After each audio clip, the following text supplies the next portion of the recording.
Reit, siwmai, siwr i chi le, chi'n meddwl? Fi yw Adam Price. Ges i'n geni mewn tŷ cyngor yn y Tymbyl, Sir Gar.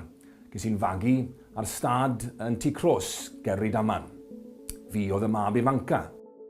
Oedd yn had yn lowr ac yn ben campwr bocso.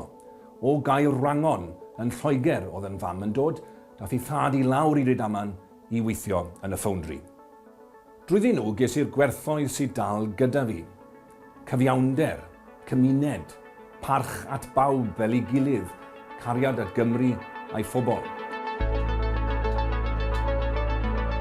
Pan o'n i'n tyfu lan yn yr 80au, oedd hi'n gyfnod anodd iawn yn maes glo De Cymru ac o'n i'n gwybod o brofiad personol, wrth gwrs, streic y glowyr.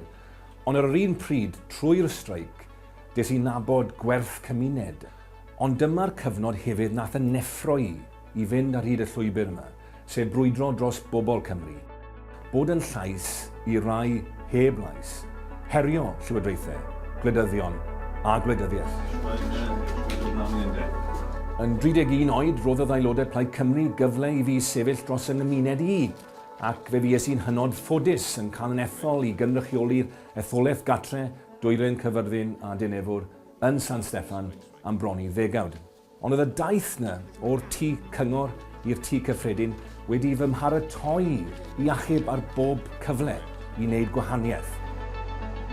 Yn 2015, penderfynodd ynghyd etholwyr yn Sir Gar yn ethol i Senedd Cymru. Dwi'n hynod falch o'r cyfle i'w gwasanaethu nhw a gwasanaethu'r blaid yn Senedd Genedlaethol yn hunain.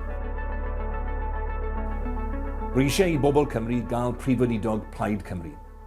Mae angen llywodraeth Plaid Cymru arnyn nhw.